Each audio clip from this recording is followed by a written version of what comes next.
Metal Jesus here, and I am back again with Kinsey. Hello, and today we're here for a buying guide for the Nintendo Gamecube. That's right, we're going to cover the hardware, we're going to cover the accessories, and also give you a couple games that we think are must-owns if you're just starting to collect for it.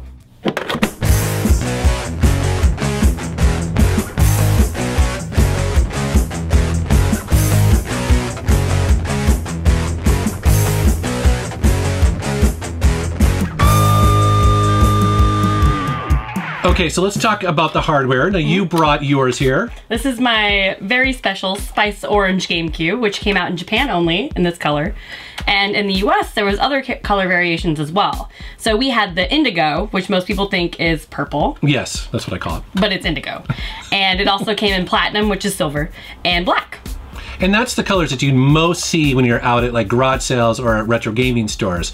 But this one here, I mean, why do you have the Japanese one? Well, mostly because orange is the best color in the world. Okay. So there's that.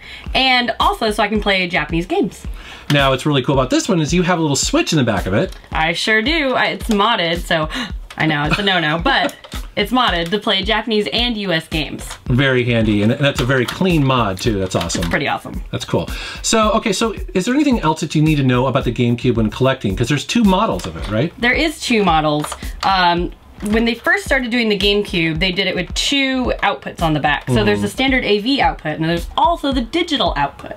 Right. And that is for those very elusive, very expensive Nintendo branded component cables. Yeah, and so tell me about this, because you know, every other console you can get component HD cables for, you know, $4 to $10. I mean, but these go for $100 or more online. $200. It's ridiculous. It's crazy. And the thing that's special about the GameCube component cables is that since this is a digital out on the back, component is an analog signal. Right. So inside of the cord, there is a chip that converts the signal, and that chip has not been replicated, thus no third-party cords, thus crazy expensive.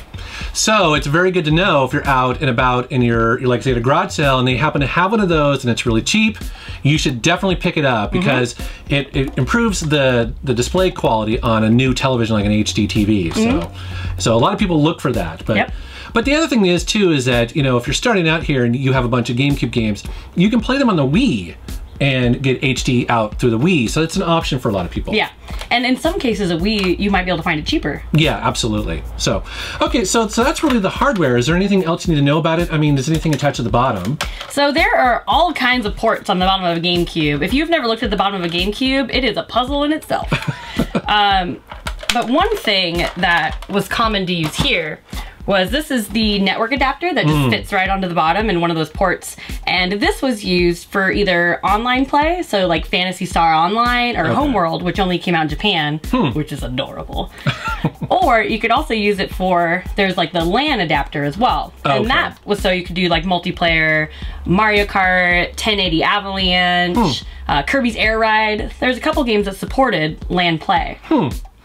In addition to that, though, it's funny that you brought the orange GameCube because I happen to have the orange Game Boy Advance adapter. Oh, it's beautiful. Yes, although it doesn't look very good on my purple indigo GameCube, but I don't care because it's designed to go with yours, actually. Yeah. But the nice thing is that this is region-free. So essentially, you can get the Japanese version of this. I only paid $10 for this at the time. Oh, jealous. I know. So actually, the one thing to know about that is that if you want to play Game Boy Advance games, or this also plays original Game Boy games, it uses a startup disc, and you need to have it. You have to have it. You have to have it. So, and actually, that's the hard thing to find with that. So if you ever are out and you see that little disc, and it's for this, even if they don't have this, buy that disc. Yes. Because it's very hard to find. But it's really handy, actually. For a long time, this is exactly how I played Game Boy Advance games on my TV. Basically, before I got the Retron 5, that's exactly what I did. So, a really nice little addition to the GameCube. You also have things like this. Yes, this is the GameCube microphone. It plugs into the memory card slot, and it's used for games like Mario Party, has some microphone stuff. Odama. Right, the pinball game. Yep, which is awesome. You get to shout at your troops and play pinball. Right. It's awesome. So this is just kind of one of those fun little things that you don't get to use very often. And then we should talk about the memory cards, because like a lot of systems during this generation and before, if you want to save your game, you're gonna need an official memory card. So, and the nice thing is that these store a bunch of save games on them, so you just need a couple, and you can basically, you'll be able to have enough for most of your games. With the exception of Animal Crossing. That one needs its own. Does it really? It's a lot going on a lot of stuff there. That's cool. So, but these are pretty easy to find. So definitely pick up one of these. And then there's a couple different controller variants. So we should talk about the controller. First of all, I have to say, I love the GameCube controller. Oh, it's so comfortable. It is. If you've seen some of my other videos, it's surprising to feel the Virtual Boy controller, because the Virtual Boy has a very similar feel. And so they took some of the best parts of the Virtual Boy and they turned it into the GameCube controller, which is what I like. It's just super comfortable. Yeah. I mean, it's just definitely one of my favorite. Now, a lot of people are not crazy about the C-Stick. The only time I'm not crazy about it is when they try to do some sort of 2-joystick game. Yeah. Other than that, it works great. Yeah, because they have two different kind of feels. It's interesting, but overall, I really like this controller. And then there is the sought-after Wavebird. Yes. There's also the Wavebird, which is the wireless version of the GameCube controller, which is amazing. If you see one of these, buy them. I have like 7 in case they ever go out. When this came out, this blew people away because it was wireless in a way that you didn't have to be aiming at the console, and there's almost no lag. I mean, it was really advanced for the time. Yeah, when I play GameCube, I almost exclusively use Wavebirds. Yeah, it's definitely really nice. So next we're going to cover some of the must-have games for the system. That's right. These are games that if you're just starting to collect for the GameCube, just go out and buy these. They're awesome. So we're going to start with some obvious ones here, but they were amazing, and that is the Zelda games that came out on the GameCube. I mean, so what can you say about Twilight Princess and Wind Waker? Well, Twilight Princess also came out on the Wii. Right. But if you're not into motion controls, this is definitely going to be the way to play it. It's beautiful. That's the reason why I got this version, because I wasn't interested in the whole waggle thing, and so, but it's opposite. So be aware that it's a little weird to go back and forth. Yeah. Yeah, no, going back and forth is really rough, actually. Yeah, because the whole world is mirrored, basically. Yeah. But Wind Waker, though, this is a classic. It's so good. The art direction is beautiful because it's something so different that, at the time, Zelda hadn't gone in that direction yet. It's like cel-shaded beautifulness. I know a lot of people knocked it when it first came out. I love it, actually. I love its art style. And the game itself is just epic and wonderful. Pikmin is a game or a series, I think it started on the GameCube, right? So, but I haven't played it. It's really awesome. It's kind of almost a strategy game almost, where you're just kind of commanding your little guys what to do, and there's different classes of your little guys. And there's also Pikmin 2 as well, which both of them are great, and they're definitely must-haves for the system. A game, I think it would start on the Dreamcast, right? Yeah. Tales of Symphonia. Tales of Symphonia is, I think, one of the pinnacle games in the Tales series, and it looks fantastic on the GameCube. And if you're into JRPGs, this is definitely one not to miss on this system. You know, that reminds me is that one of the things that kind of shocked me about the GameCube when I first played it was how good games look on it. Like, at the time I thought, oh, you know, PlayStation 2, PlayStation 2. No, the GameCube will impress you. Yeah. Great visuals. So here's another classic for the GameCube. Oh, Mario Kart Double Dash. It's wonderful. Now, it's a little bit controversial though, right? Because it's the only one that I know of where they team up, or at least it was the first one, right? It's the only one as far as I know, yeah. Yeah, where you basically have like a driver and then you also have someone behind you. Yeah, it's super intense gameplay. It supports the LAN adapter, so you can play like up to like 8 players or something, so. Cool. It's awesome. Now this one here, I was like, Sonic? What? So Sonic Adventure 2 Battle is my favorite Sonic game, you know, from the 3D era. Right. Because of course the classics, whatever. Right. But this one, it's like Sonic Adventure, but I think they just built on it so much and it looks so much better. And it has the whole Chow Garden, which is probably the best part. Chow Garden? There's these little creatures and you can put animal attributes on them so they have little ears. Okay. It's worth it, you guys. Okay. I'm not questioning. Now here's another controversial game. She was like, should we add Sunshine to it? So. And the answer is yes.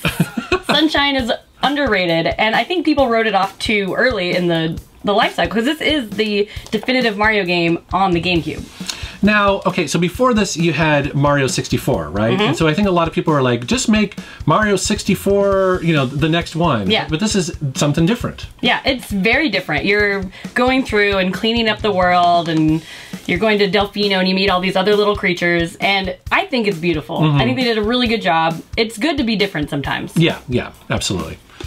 Here is a game that you mentioned, and it's, how do you say, Chibi Robo? That's we covered a version of this on the DS Hidden Gems. Remember that? Yeah. So tell me about Chibi Robo. So this is the first game in the Chibi Robo series, and I think it might be the best one because it was so different and it's so cute, and you're basically this little robot and you're going around like trying to make people happy. And on the GameCube, it just worked out so well. And the GameCube itself is a really kid-friendly system. And I think this game is not only kid-friendly, but it's also wonderful. Luigi's Mansion. So I played a bunch of this, and I really like this game a lot. So basically, it's like Ghostbusters, kind of, but in the Mario universe, right? But it's super fun. It's got this unique kind of vacuuming sort of mechanic in it. It's awesome. I really like this game a lot. It's definitely worth it to own on the system because this is the first Luigi's Mansion, so we hadn't seen anything like this at this time. Yeah, a good one.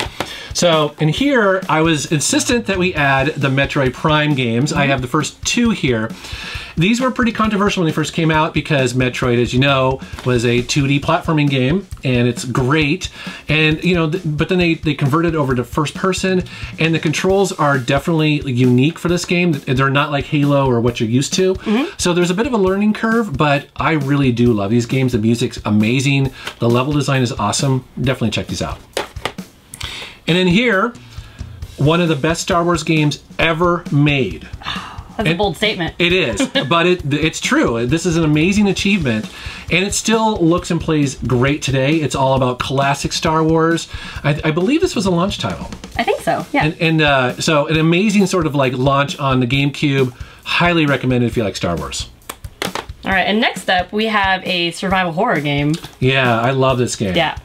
First party Nintendo title, Eternal Darkness. It's so wonderful. It was really different because it had a sanity meter on it. Yeah. And the more it went up, the more you got a little cray-cray. This game messes with you. It's so awesome. Like, you'll be playing it and all of a sudden your television will change the channel on you and you'll be like, what? Or there's a point in this game where literally you're cruising around and you go through a door and all of a sudden you're controlling the enemy for no reason, right? It messes with you. It's awesome. Or there's another part too where you're walking along and all of a sudden you start going through the floor like it's broken. Super cool game. Actually, when I first got my GameCube, this is the very first game I played. I was like, I have to play this. It's awesome. Did not disappoint. It's amazing. Yeah. All right, guys. Well, that was our buyer's guide for the Nintendo GameCube. What do you guys think is something that someone first starting out collecting for it needs to get? Yeah, I mean, let us know down in the comments below what games they should just go out and get day one, or maybe even like your favorite color of the console, things like that. Thanks for coming on, Kinsey. Of course, it's always a pleasure. Awesome having you on the show. As always, guys, I want to thank you for watching my channel, and thanks for subscribing. Take care. If you'd like to dig a little deeper into some of the games that are on the GameCube, I happen to have an entire series of GameCube hidden gems on my YouTube channel, as well as I'll put a link at the upper right-hand corner of this video too. Take you directly to a playlist and lots of good stuff there. Thanks for watching.